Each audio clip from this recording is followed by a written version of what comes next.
Hoy el tema es el arte. El arte, dice Milani, el arte es desear el mal de algo o de alguien, reflexionar despacio sobre ello,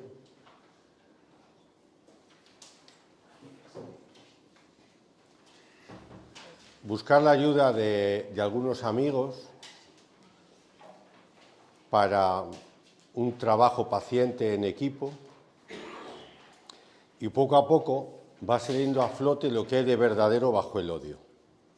Y así nace la obra de arte, que es una mano tendida al enemigo para que cambie. Esta es la definición que hizo Milani y que le gustó mucho a Pasolini, un gran cineasta conocido por ser de izquierdas. Milani tiene el atrevimiento de decir de la Carta a una maestra, que es un documento que se ha traducido ya a más de 60 lenguas, es la carta de protesta de los niños sin estudios a las maestras que en vez de hacer un hospital para enfermos han hecho un hospital para sanos. Y la escuela, todas las escuelas del mundo, sirven no a los ignorantes sino a los listos. Y esa es la angustia de Milani cuando ve cómo viven los montañeses con los que él vive, ¿no? Y entonces ahí funda él una escuela. Y dice, los historiadores del arte algún día hablarán de dónde sale el pathos, la pasión de la Carta a una maestra. Hay que ser atrevido para hacer tú un escrito con 12 pueblerinos y decir que de él van a hablar los historiadores del arte, que ha sido verdad, porque está traducido a 60 lenguas. Y dice Milani, no se van a dar cuenta de que el pathos, lo que hace posible la Carta a una maestra, es venganza vulgaris, vulgar venganza. Lo que tiene la Carta a una maestra de pasión, de entrega, de generosidad, de genialidad, dice Milani, es simplemente el espíritu de venganza de los ignorantes, que han puesto por escrito, le han dicho 4 cosas al resto de la humanidad, especialmente a esa maestra, ¿no? Entonces yo voy a defender con convicción que hay 7 cosas imprescindibles para hacer la revolución, que eso lo doy por hecho, que hace falta hacer la revolución, no una reforma, sino una revolución, hace falta para el problema que nos hemos planteado en el día de ayer, ¿no? Y voy a intentar decir que hay 7 cosas radicalmente esenciales. Si a mi coche le falta el depósito de limpiaparabrisas, pues puede ser incómodo, pero el coche sigue funcionando. Pero hay 7 cosas, o 8 o 10, que no le pueden fallar a un coche. Si le falla una, el coche ya no sirve. Basta con que le fallen, por ejemplo, los neumáticos. Si no hay neumáticos, ya puede ser bueno el motor, la carrocería, pero los neumáticos son imprescindibles. El motor es imprescindible, ya puede ser bueno los neumáticos, la carrocería, los frenos. Hay unas cuantas cosas imprescindibles. Y en el cuerpo humano nos pasa lo mismo. Si a mí me falla el sistema respiratorio, ya puedo tener bien todos los demás sistemas del cuerpo. Basta con que falle uno para que el cuerpo no funcione, ¿sí? Hay que confirmarlo con algún profesional, ¿no? Entonces, el problema que tenemos, a mi juicio, en la acción es que normalmente no tenemos en cuenta los 7 días de la semana, los 7 sacramentos, los 7 elementos que son imprescindibles. Entonces, el primero, sin duda ninguna, y por eso pongo a Milani, el primero es que hacen falta tripas. Hace falta odio, hace falta indignación, poner la palabra que queráis, tripas, entrañas, pero eso es imprescindible. Si no tengo eso, no voy a hacer nada. Puede gustarme mucho la montaña, puede gustarme mucho venir a Emaús, puede gustarme mucho bailar, puede gustarme mucho una cosa. Como yo no tenga ganas de hacerla, no hay nada que hacer. Hacen falta primero tripas. Y esto es lo que yo quería decir con esta definición del arte de Milani. Las tripas, las entrañas. A Jesús se le conmovieron las entrañas cuando los vio como ovejas sin pastor. Entrañas. ¿Queréis usar la palabra corazón? Lo que es, usar la que queráis. Hace falta cabeza. Segundo elemento esencial. Insisto en que si falta uno de los 7, no hay revolución. Hace falta cabeza. Hay una escena muy simpática que un pez le pregunta a otro pez cómo está el agua y le contesta al otro pez, ¿qué agua? ¿No? Os parece razonable, ¿no? ¿Cómo está el agua? Y el otro, ¿qué agua? El pez no es consciente de que vive en el agua. La mayor parte de nosotros hacemos el 99% de las cosas sin darnos mucha cuenta de lo que hacemos. Hace 25 años aquí hoy estaríamos fumando. Fumando como carreteros. Julián estaría tirando al suelo las colillas. ¿Es imaginable eso hoy? ¿Quién ha tomado esa decisión? Nosotros normalmente no solemos funcionar con demasiada cabeza. Funcionamos muchísimo, forma parte de la vida del ser humano que funciona por inercias. Eso tiene sus ventajas, porque si tuviéramos que estar pensando, muevo el pie izquierdo, muevo el pie derecho, muevo el pie izquierdo, nos volveríamos locos. No podemos reflexionar absolutamente todo lo que hacemos. Pero tenemos que darnos cuenta de que no podemos ir por la vida simplemente haciendo pues un poco lo que se hace, ¿no? Lo que se hace siempre, ¿no? Entonces, segundo elemento muy importante que hace falta es cabeza. Otro tercer elemento muy importante que es imprescindible es que hace falta ideología. La ideología es muy peligrosa. En nombre de la ideología, si yo tengo una ideología, por ejemplo, Franco, que estaba a favor de que hubiera orden, tenía una ideología del orden, y había uno que desordenaba y lo mataba. Ya está. ¿Por qué? Porque su ideología le decía que es mejor cortar un miembro malo, es un cirujano, Franco era un cirujano, preferible cortar un miembro malo que siga el cuerpo infectándose. Entonces nosotros es imprescindible para una acción que tengamos ideología. ¿Qué le lleva a Javi a decir ayer que es un problema fijarte en el 1,92 de diferencia salarial que hay de género cuando hay diferencias salariales de 1 a 4.000? Eso lo ve por ideología. Eso es un dato, pero las personas muchas veces pasan los datos por delante de nosotros y si no tenemos una ideología, que es un sistema en el que interviene la cabeza, pero también el cuerpo, que te ayuda a entender los mecanismos de la vida, los mecanismos económicos, políticos y cómo eso se va entretejiendo unos con otros, pues te despistas muchísimo. O sea, puedes tener mucha cabeza, yo no dudo que tenga cabeza, pues Jaime Mayor Oreja, no dudo que tenga cabeza Garamendi, no le falta la cabeza, pero tiene una ideología meritocrática, según la cual en la vida tenemos lo que nos merecemos. Y tú puedes tener una ideología, lo que llamaba ayer Burgaya, de identidad, una ideología feminista, y es verdad que la lucha de las mujeres es muy justa y es muy necesaria, y hay que acabar con toda pequeña dosis de machismo.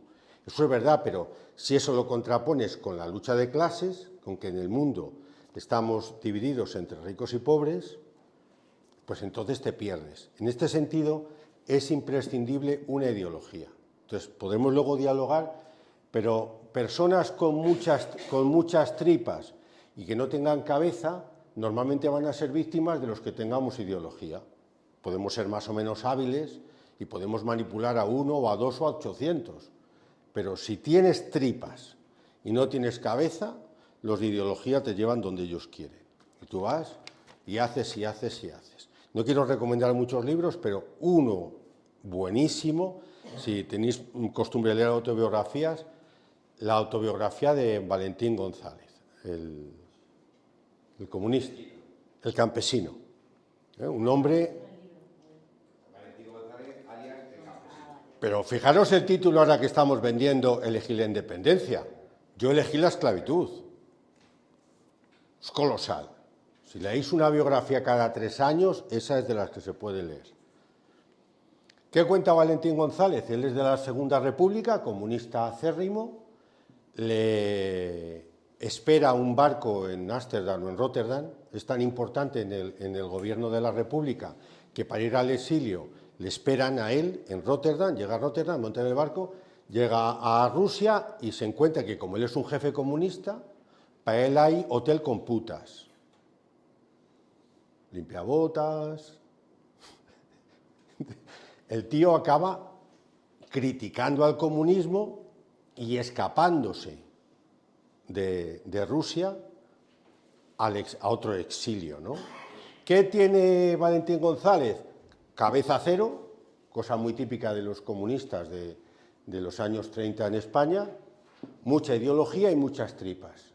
Una vida tremendamente generosa, todos nosotros juntos no somos capaces de la generosidad de Valentín González, a la basura, excepto la revisión que podamos hacer ahora de su vida, pero como vida dramática, siempre dando, y cuando se quiere dar cuenta está dando la vida por una causa que a él, austero, tal, os conocéis más a Cipriano Mera, ¿no? Ese estilo de Cipriano Mera, a él llega a la cuna de la revolución y se encuentra con que allí lo que hay para él es putas y todo lo demás, ¿no? Una vida apasionante. Luego, muy importante,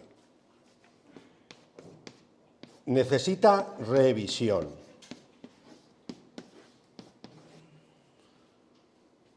Este libro, ya es el segundo y ya no cito más. Si queréis leer un libro de economía cada 3 años, No sois muy aficionados a la economía, pero para entender un poco lo que pasa en el mundo de hoy, este es militante, Naredo, en su forma de...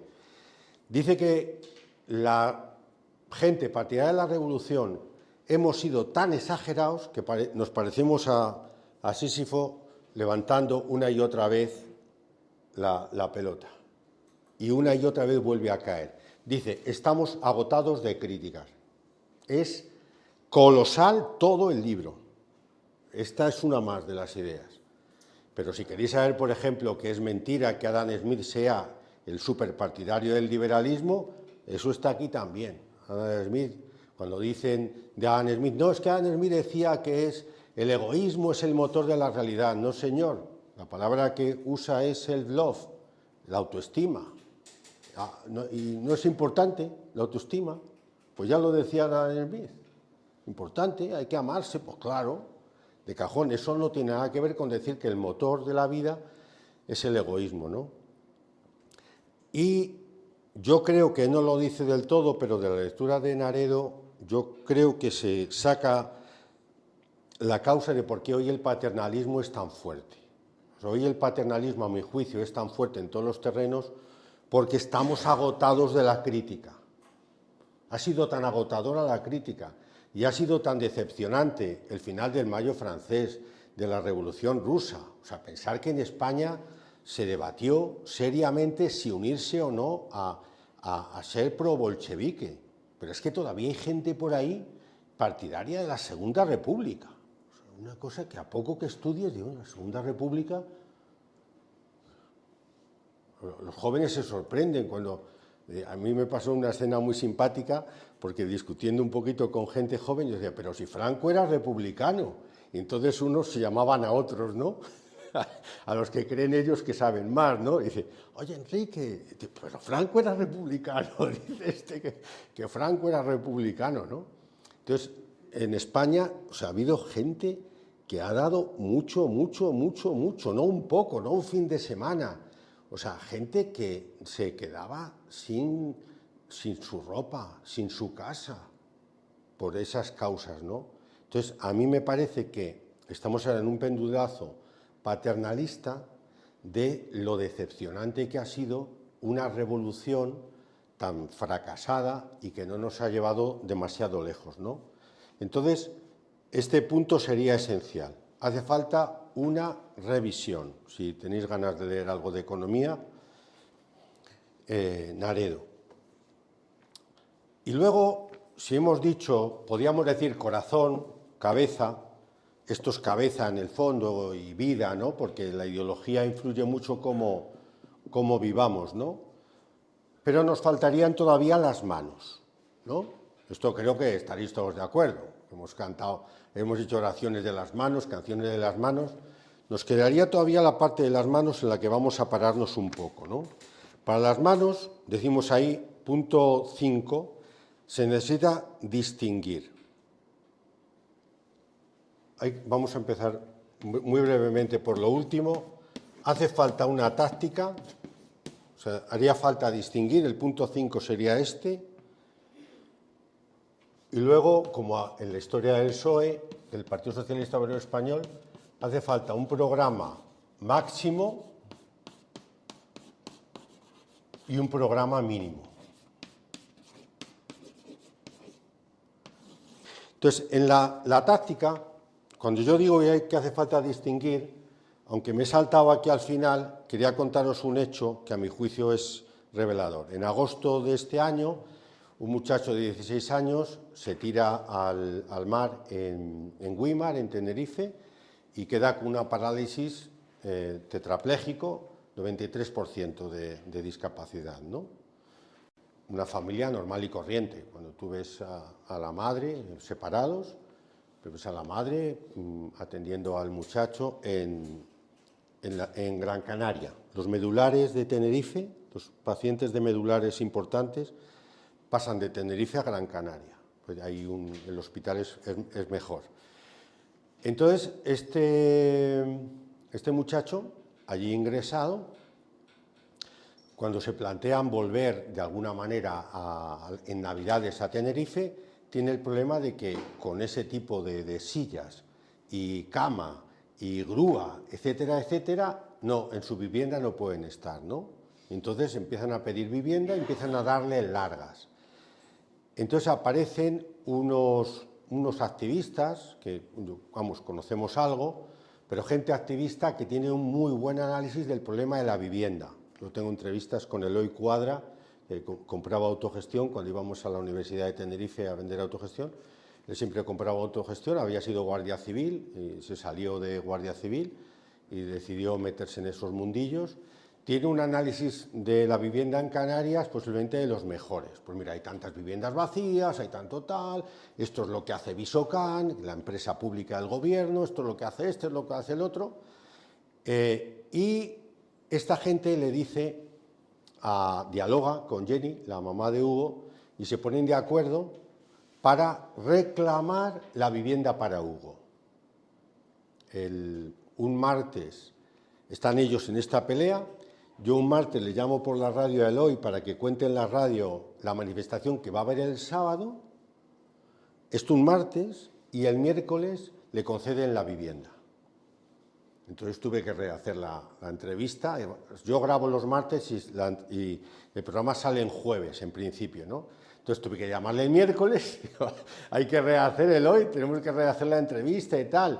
Y no estábamos hablando en público todavía.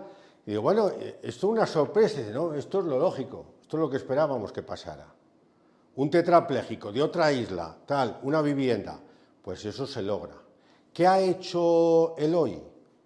Acertada o desacertadamente, a mi juicio desacertadamente, ha planteado, teniendo un programa amplio sobre la vivienda, ha sabido hacer una táctica. Ha encontrado una persona que tenía un problema concreto, que quería llevarlo al problema de la vivienda. Entonces, el jueves, con el problema ya resuelto, Eloy le pregunta a la mamá, a Jenny, Jenny, ¿qué hacemos con la manifestación del sábado? Dice, la manifestación se mantiene. Y el sábado hicieron lo que estaba previsto, una ruta por todas las instituciones implicadas en la vivienda en Canarias. Jenny, a mi juicio, se ha convertido de una persona normal y corriente que vivía para sus cosas, se ha convertido en una persona más comprometida con un problema grande como es el problema de la vivienda. El sábado fueron a la manifestación todos los que en la final de Murgas oyeron a Jenny la metieron, porque es importante la persona que tiene todo esto. O sea, Eloy tiene todos estos elementos. Y Eloy habla con Jenny y dice, Jenny, intentamos que entres en la final de Murgas. La final de Murgas es un acto importante del carnaval. Van un montón de gente, pues no sé, 20, 30.000, 40.000 en directo y otros 100.000 se enteran por la tele, ¿no? ¿Intentamos entrar en la final de Murgas? Sí, Y va Jenny y habla en la final de Murgas. Porque Hugo tal está en Gran Canaria. Ahí entra hasta el pleito insular. Se pone en juego, ¿no? ¿Los que asistieron a la final de Murgas fueron a la manifestación? No. La manifestación eran 40, 50, como todas las manifestaciones que se plantean todos los problemas. Pero el hoy tan tranquilo. Va para allá, vamos a la manifestación. Y el cabildo, y el gobierno. Pero lo importante a mi juicio de la táctica es que Jenny, que yo la conocía del hospital, más o menos cada 3 días yo veo a todos los pacientes, cuando estoy allí, Hugo y Jenny, sé quiénes son perfectamente, nos saludamos y tal, pero para nada era una persona incorporada a la lucha social como para seguir, al menos ha ido ya a una manifestación, teniendo ya su casa concedida. No sabemos dónde va a llegar más. O sea, yo veo por Facebook que está decidida a más cosas. ¿Se quemará? ¿Seguirá? No lo sé. Pero sí que me parece importante este punto de la táctica, ¿no? Es decir, hay que distinguir los planos claramente. Uno es el plano táctico, en el cual hay que tener tacto. La persona que tiene todo esto tiene que tener tacto, y si le planteas a Jenny el problema de la vivienda como yo lo veo, pues no, pasaría completamente, ¿no? Entonces, este punto es esencial. Y luego hacen falta articular 2 programas. El programa máximo es la utopía a la que queremos llegar, y tiene que ver sobre todo con la democracia económica y democracia política. Ahí está puesto en el punto 6. Este sería el punto 5, el de distinguir, y ahí he puesto la táctica, el punto 5, ahí os lo he complicado un poco, no queda demasiado claro, disculpad. Ese sería el punto 5, y el punto 6 sería el programa máximo, se dirige a la autogestión. ¿Qué es la autogestión? La democracia económica y la democracia política. Democracia política, yo creo que entendéis que hoy no vivimos en democracia política. O sea, no es normal que el presidente del gobierno sea un auténtico dictador, que quita, que pone, que escucha, que no escucha, que va, que no va. No es normal que la reforma laboral se haya aprobado con el voto de uno que formaba parte del partido que votaba en contra. O sea, eso es poco menos que hipocresía, ¿no? Y democracia económica es que para todos los seres humanos haya las mismas posibilidades. A mi juicio, el único principio moral socialista y diría honesto es de cada cual según sus capacidades, a cada cual según sus necesidades. Eso es la democracia económica. Todo otro principio, la meritocracia, cada uno según sus talentos, como es médico y es cirujano que cobre 200.000, como es limpiador que cobre 25.000, 40.000. No, todo eso no puede estar en nuestro programa máximo, ¿no? El programa máximo es la utopía. Dice Díaz Salazar, el proceso de desempoderar y desenriquecer. Todo el mundo habla de empoderar y enriquecer, ¿no? Pero desempoderar y desenriquecer. Eso es necesario. Eso lo dice así Díaz Salazar. Eso sería la democracia. La democracia política sería que el voto de todos valga, que haya autogestión en política, que haya democracia directa, que no haya partitocracia, y democracia económica sería eso, de cada uno según sus necesidades. En el programa máximo, por ejemplo, yo creo que hay que plantearse que tener que emigrar no es justo. No es justo. Formar un médico cuesta 250.000 euros, según los cálculos más conservadores. Y resulta que la presunta libertad del sujeto permite que ese vaya a trabajar en Inglaterra. Pues a mí que me lo expliquen. Pero eso pasa con los médicos de Etiopía trabajando en Chicago. ¿Cómo se hace eso en el programa mínimo? Eso es lo que hay que ver cómo se hace. Pero en la utopía tenemos que tener claro que cada ser humano tiene derecho a estar pues donde quiere estar, no donde el sistema económico le reclama. España importa médicos formados en otros sitios. Pues esos países se quedan sin esos médicos. La cosa tiene las letras muy gordas. No, pero es que la libertad de ese que va a promocionarse ya. Pero es que donde le han formado es en Mozambique. Donde le han formado es en Cuba, donde se han gastado los cuartos en formarle. En España se calcula que un médico cuesta 250.000 euros. En el programa máximo, yo creo que hay que plantearse eso. En el programa máximo hay que plantearse que la economía no puede estar pendiente de la demanda de los que pueden pagar. Como tú te puedes pagar entrar en un acuario, pues hay un barco de Bilbao que se lleva un cristal curvo desde Bilbao a Gran Canaria para que los turistas tengan allí un acuario con un cristal curvo. Bueno, ¿y el gasto ecológico de eso? ¿Por qué es? Porque lo pueden pagar. Entonces, la demanda solvente, la demanda del que puede pagar, no puede, en el programa máximo, la demanda solvente no puede ser criterio de nada, de nada. Eso es una porquería. Tú pagas en un avión y puedes llevar el asiento de al lado vacío. Los de primera clase llevan el asiento suyo, el de al lado vacío y el otro va ocupado, porque es más cómodo. Pero no lo perdáis, que ya lo permite ALSA también, llevar el asiento de al lado vacío. Para el gato, para tus patas, para lo que sea. Pagando, claro.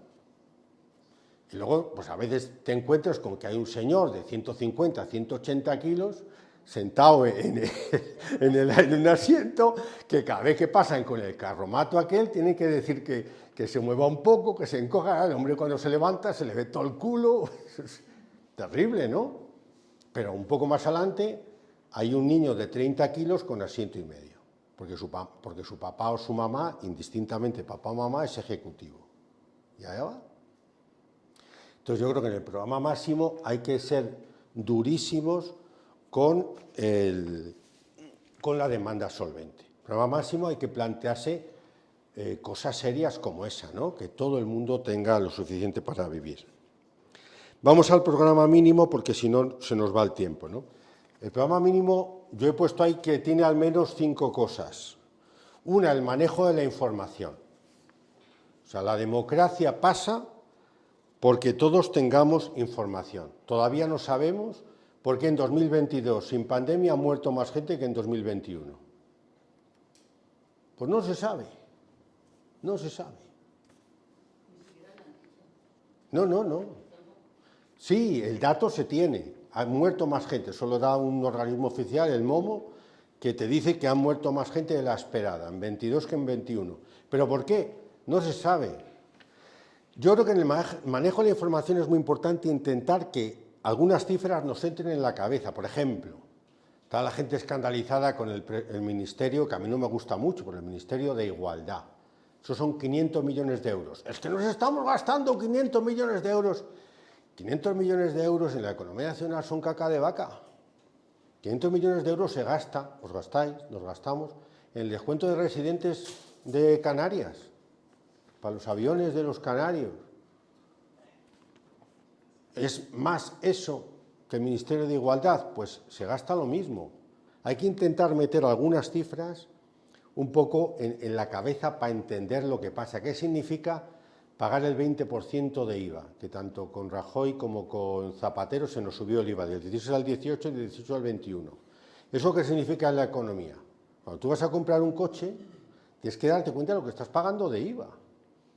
Entonces, yo creo que en la democracia, o sea, en el programa mínimo, tiene que hacerse un trabajo fuerte respecto del manejo de la información. Ya lo ha criticado ayer bien Burgaya, el PIB. El PIB es una cifra engañosa. Si ahora aquí hay un incendio, sube el PIB, porque se mueve dinero. Si aquí logramos no tirar comida, baja el PIB. Así de simple. Son formas de manejar las cifras tremendamente manipuladoras. Se gasta más dicen algunos, se gasta más en armas que en sanidad. Mentira. Lo que pasa es que el gasto nacional, el gasto que se hace desde los servicios centrales del Estado español, son más altos en el Ministerio de Defensa que en el de Sanidad, porque los de Sanidad están puestos en las autonomías. Gastamos mucho más en sanidad. La sanidad sí que es una guerra. Estas cifras hay que meterlas en la cabeza, que no nos manipulen. Yo no estoy a favor del gasto de armamento, pero tampoco que me cuenten que gastamos más en armamento que en sanidad. El Ministerio de Defensa en Madrid, el estatal, gasta más que el de sanidad, pero porque los gastos de sanidad están en las cuentas de las comunidades autónomas. Los gastos de sanidad son brutales y todo el mundo quiere ocultar que la parte gorda son los salarios.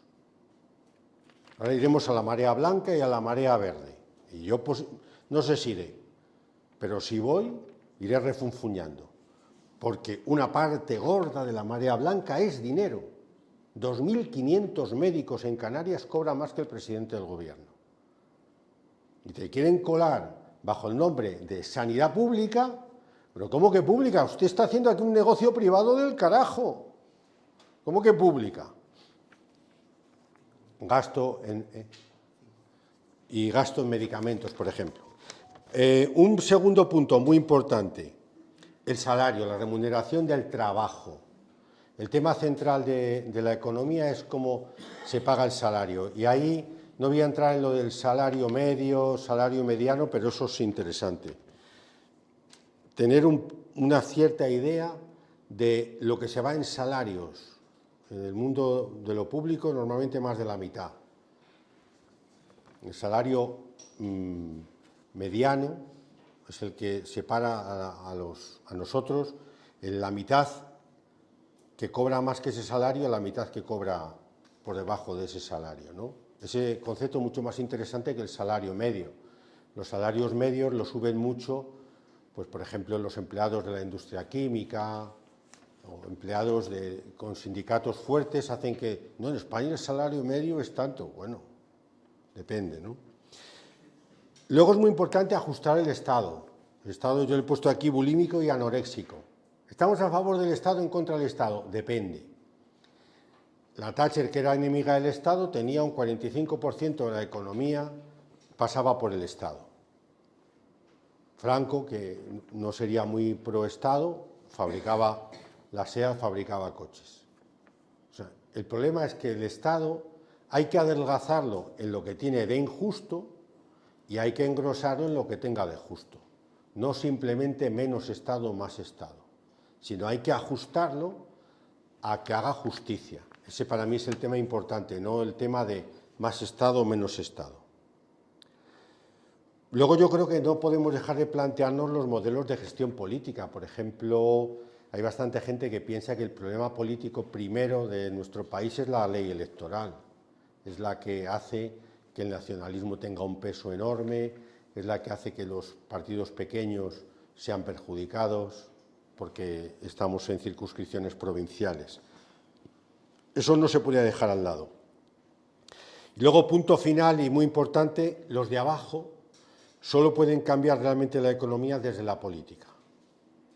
Yo considero una peligrosísima tentación pensar que las cosas se cambian desde la economía. O sea, ni las empresas mayores, como puede ser Mondragón, como puede ser que, por ejemplo, en Gran Canaria, el transporte interurbano, todo el transporte interurbano, o el 95% lo hace una empresa que es una cooperativa de 700 trabajadores. Y eso es genial. Yo aspiro a eso, a que toda empresa sea en régimen de copropiedad. Pero todo eso, todo lo que hagamos en economía, los pobres siempre han creído que había que vincularlo hacia la política. Porque es en la política donde se hacen cambios como que ahora aquí no estemos fumando. No he ido yo convenciendo a este nombre, no fumes aquí, que nos fastidia a los asmáticos, ¿no? Hay una ley, punto pelota, no se fuma aquí. Entonces, yo creo que este es uno de los grandísimos retos que tiene todo el que se plantee la revolución. Ver que son todos los puntos importantes y a mí me parece especialmente importante este. Tanto la educación como la religión a veces creen que son lugares desde los que transformar cosas que no se transforman desde ahí, sino se transforman desde la política. Yo creo que eso nos pasa tanto a los curas como a los educadores. Pensar, no, que ahí, pues, ¿qué hacer ante esto? Venga, pues yo voy a ver si educo, yo voy a ver si formo, yo voy a ver si evangelizo a tres. Pues mira, está muy bien que evangelices a tres, pero estos problemas solo se resuelven ahí. Y cuando la gente de abajo ha hecho iniciativas económicas, se ha dado normalmente cuenta de lo limitadísimas que son. El poder es el económico, pero desde donde se puede transformar el poder económico, si no se tiene poder económico, es desde la política. Y es una herramienta pobre, porque, por poner un ejemplo, se sube el salario mínimo, ¿no? Una buena medida política de estos últimos gobiernos. Y cuando te quieres dar cuenta, se han cargado el salario mínimo, la subida del salario mínimo, con la subida de la inflación. Es decir, montas un follón político de primera categoría, llegas al poder, metes el salario mínimo, estamos todos de acuerdo, pues se lo han cargado con la inflación, el poder económico. Pero a pesar de eso, hay que seguir afirmando que el lugar desde el que se transforma es la política.